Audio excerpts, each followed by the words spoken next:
Mga katrupa, good morning. Ito yung bahay ko. Ayan oh, kitang-kita. Nandiyan nagsampay ako ng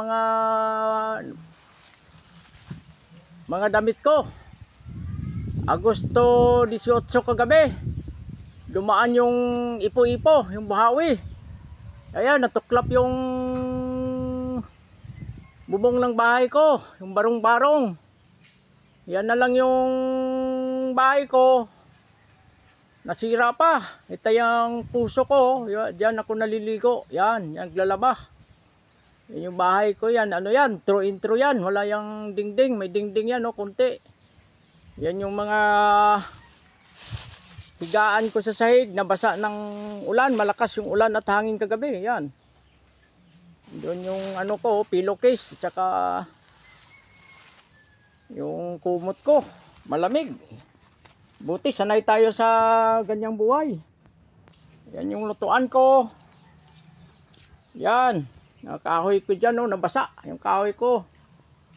Ito pa, oh, lutuan ko pang isa. Dalawa lang yung lutuan ko, eh. Ito, pang ano ko to ng sa hangin. Para pag naghangin, di mamatay yung apoy. Tsaka ito yung service ko. Yung pinakamamahal kong service. Yan yung... Oh, meron tayong unan, inano din natin to. Nabasa din ito kagabi. Dito lang ako sa lapag, eh. Yan, oh, diyan ako ninalatag ko yan yung foam ko diyan sa lapag. Pero pag umulan, pumapasok yung tubig diyan, saka yung ulan pumapasok dahil wala yung bintana at pintuan. Diretso yan. Yun yung kahoy ko, nangangahoy ako pag wala ginagawa. Yan. Kulamba ko, basa din yan.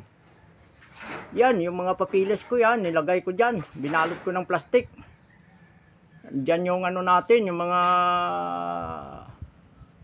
matitinding schooling, Presidential Guard, Operation Elite Force, saka yung Criminal Investigation Course, saka Intelligence Course, dyan. So, yan, ito yung ginagamit kong misa. O yan, yung ginagamit kong misa. Yan, yung sampayan ko. Sampayan ko, yan, yung kuryente. Kuryente dito po. Yung kuryente na yan, doon yan sa kapitbahay ko. Wala akong kontador. Nakikikabit lang ako. Minsan naawa, hindi ako pinapabayad. Yung wifi ko ginagamit, minsan hulog-hulog. 5 piso, minsan yung kapitbahay ko may wifi, binibigay yung password sa akin. Ito yung mga yung damit kong sinampay, o kahit masira yung ibang damit, ito wag lang. Kasi ano to, pawis at dugo ang puhunan nito bago mo makuha. Ito, maragta. Yan, matitindi yan.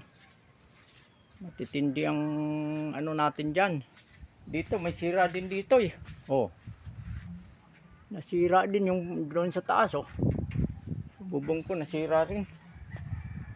Dami natuklap ng mga bubong ko. Yan.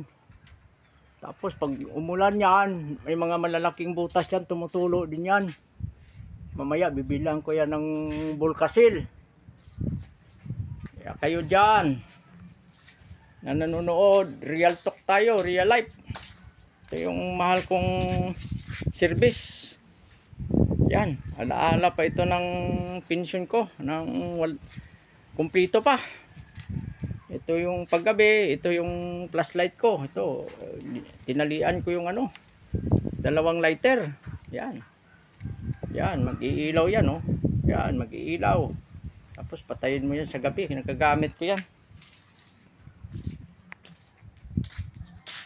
Yung ano natin, life. Kaya kayo, kung maganda ang buhay nyo, i-appreciate nyo, pasalamat kayo sa Diyos na nabigyan kayo ng magandang buhay. Pasalamat kayo sa Diyos sa binigay na tulong sa inyo, na blessing.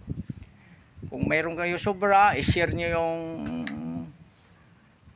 yung iba nyong blessing na binigay sa inyo. Ibibigay nyo doon sa talagang less fortunate.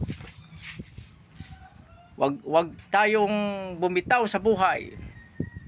Anumang pagsubok sanay tayo dyan kasi dumaan tayo sa training. Tsaka yung lakas natin, yung Diyos sa taas. Makakain lang tayo araw-araw, buhay tayo araw-araw, malaking kayamanan na yan. Gumawa tayo ng kabutihan sa mundo, malaking kayamanan na yan. Kasi dito, visitors lang tayo, manglalakbay lang tayo sa mundong ito. Di natin alam kailan tayo tawagin kasi hiram lang yung buhay natin. Mga katrupa, para na akong iiyak. Sensitive ako masyado eh. O, kayo dyan mga katrupa, galingan nyo ang paglilingkod at pagserbisyo. Salamat. Mabuhay kayong lahat.